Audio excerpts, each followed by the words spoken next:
Welcome to Historical Class. Today, in our series Historical Figures, we're diving into the fascinating story of Murad Adji, a man who used words like weapons to revive a forgotten Turkic identity amid the ruins of Soviet censorship.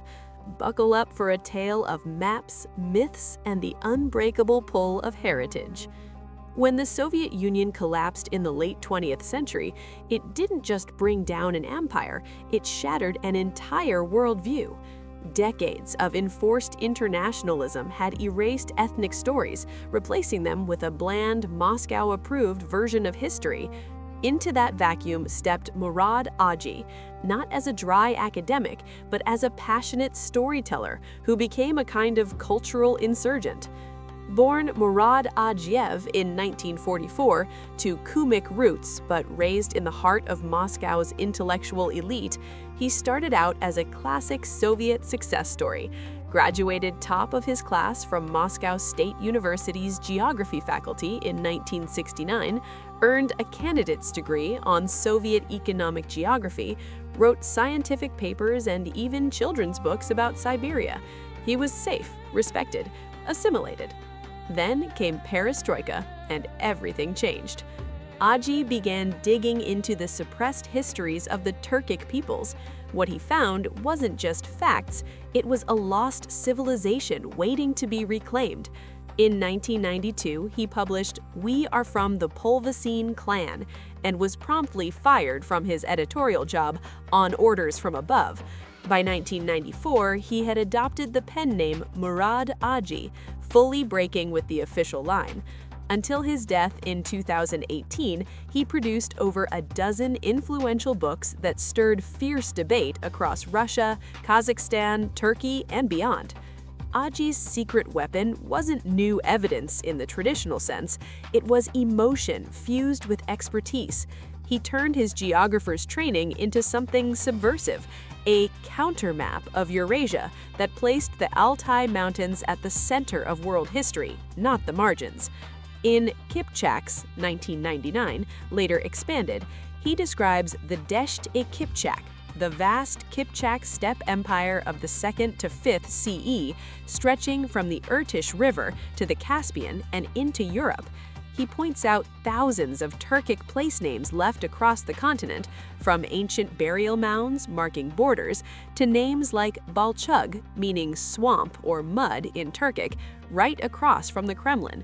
One striking line: a geographical map is a serious historical document, no less weighty than a thick book, but you have to know how to read it. The Great Migration of Peoples left its mark on it. He also notes how the Kipchaks dominated half of Europe and all of Central Asia by the end of the 5th century, their language drowning out others. Turkic speech drowned out any other on the Eurasian continent. In Turks and the World, The Secret History, 2004, Adji goes even bolder, arguing that Turkic peoples shaped many world civilizations, including the spiritual foundations of early Christianity. One of his most provocative claims is reinterpreting St. George as echoing a Turkic warrior under the patronage of Tengri, the sky god of the Turks. He writes of the 10 Commandments' deeper layers. The first 3 commandments made a person a believer, the next 6 made him human, and the last 9 made him a Turk, for whom spirit and freedom were the highest values of life. Here's where Adji becomes truly brilliant. In Wormwood of the Polvacine Field, 1994, his breakthrough and most beloved and controversial book, he doesn't just argue with facts, he evokes feelings.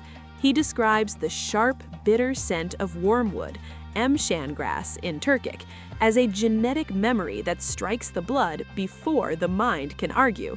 For Adji, that aroma is living proof of a buried heritage. He confesses his own past shame as an assimilated Moscow intellectual. We now have a double genealogy, the one that was and the one invented for us. Another piercing line: this book is not for you if you do not know the intoxicating scent of wormwood, the stirring emshan-grass that excites the blood. This confessional style was pure genius. By admitting his former ignorance and insisting he wrote with pure intentions rather than the cold hand of a scholar, he instantly won trust. He even preempts criticism. Yes, he might exaggerate at times, but who doesn't when telling the story of their own people? As he puts it in one passage, Kiev, the name of the city, comes from the Turkic, pull-the-scene word for son-in-law, Kiev, meaning Russia's history begins with a captured Kipchak city in the 9th century. In post-Soviet Russia, open talk of pan-Turkism or separatism could still get you in trouble. Adji's workaround?